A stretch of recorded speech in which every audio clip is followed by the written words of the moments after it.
asalaamu calaykum waraxmat ullaahi tacaala wabarakaatu dhammaan khiyaarta youtube aan salaamay casharkan wuxuu ku saabsan yahay su-aalna la soo wadiiyey khiyaarta youtube oo laakiin inta badan youtubeyada lagu sharxay laakiin aniga gaar ahaan ay codsadeen waana mahadsantihiin waxaana leeyahay ramadaan kariim kullu caamun wa antum bikhayr su-aasha waxay tahay waa maxay ruut ayaa lidhahay iyo muxuu faa'iido leeyahay horta marka waxaan ku hormarinaa fawaa'idkoo leeyahay ka hormarinaa ay faa'iidooyinkiisa waxa ugu horreeya waxay tahay qofka hadduu aqoon u leeyahay sida kombiyuutarka kale uu kala baxo saddex qayb kombiyuutarka kala baxaa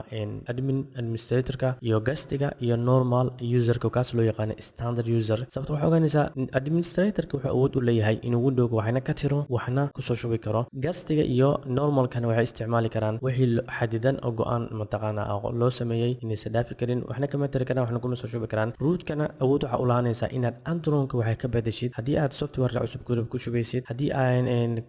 customizingka akoonadiisa waxyaaba badan ka bedelaysid waxaa kaloo kamid oo kale in haddii aad ratid inaan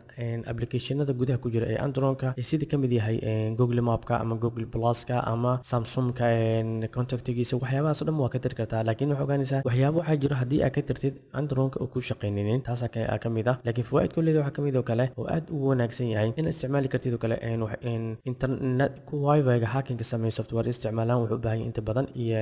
rootka netcatkana sidoo kale waxay u baahan tahay inaad isticmaashid rootka sidaad dadka ugu balogaraysid internetka kuwa ka xadayo dadka hadda aad u badan waxaa kaloo kamid oo kale inaad isticmaalisid screen recordingka inta badan aad u badan markaad samaynaysid backup sawiro kaa dhumeen oo kale ay raadinaysid oo kale barnaamijyada loo isticmaalo kale oo aad u fara badan inta waxay ku isticmaalaan backup root ay u baahan yihiin sababtoo ah si ay feelasha sida jirida hoose ugu soo qaadan feelashii mar hore aad ka tirtay mobilkaaga waxaa kaloo kamid oo kale in aad isticmaashid internetkaaga marka ku isticmaal root samaynaysid waa in internetkaaga ku xiriya mobilkaaga waa inuu bateriga high yahay oo macnaha aan u ahaynin mid dabkiisa aad u yar yahay isku day inaad baterigaaga inta badan markaad root samaynaysid inuu ahaado ama kala bar normal ama ahaado ama inuu buuxo full ahaado inaad samaysid taas ayaa wanaagsan waxyaaba kale oo aad haweynaysid markaad root samaysid waxaa kaloo kamid oo kale markaad rabtid inaad update ku samaysid appiska ma ahan laakiin markaad andronka update ku samaysid barnaamij ahaanta kuma ogolaana sababtoo ah root ayaad ku samaysay waxaad awood u leedahay kaliya inaad barnaamij kale cusub ku soo shubto laakiin xagga shirkada updating kama samayn kartid kumana ogolaanayso waxaa kaloo kamid oo kale markaan in andronka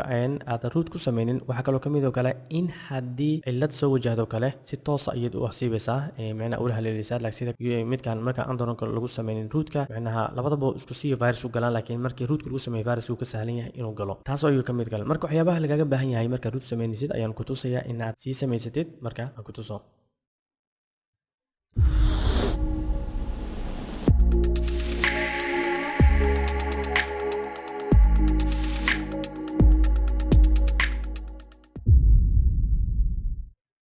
waxaa lagaga baahan yahay marka hore waxaad tagtaa mobilkaaga kadibna waxaad samaysaa setting ayaad tegaysaa kadibna waxaad tegaysaa meesha ku qoran tahay same system meesha security ku qoran tahay ayaad tegaysaa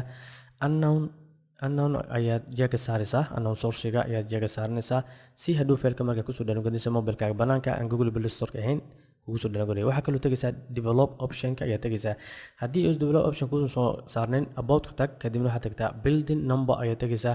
5 jeer ilaa 7 jeer waa inta badan 7 jeer ayaad ku dhufanaysaa kadibna wuxuu ku leeyahay mar hore ayaaba haysatay develop optionka markaa ku dhufatid waxaad tegaysaa meesha ku qoran tahay use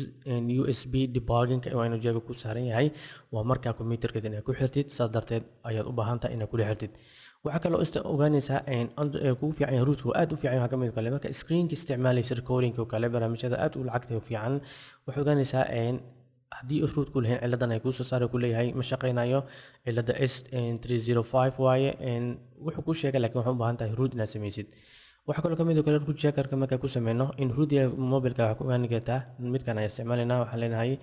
jeeg ayaan leenahay sida root checkerka aan u fiirino no source soo dhahay ka gudub midka kale ayaan tegayna haddana iyagoo mataqaana asina root checkerka kadibna waxaan leeyahay verify root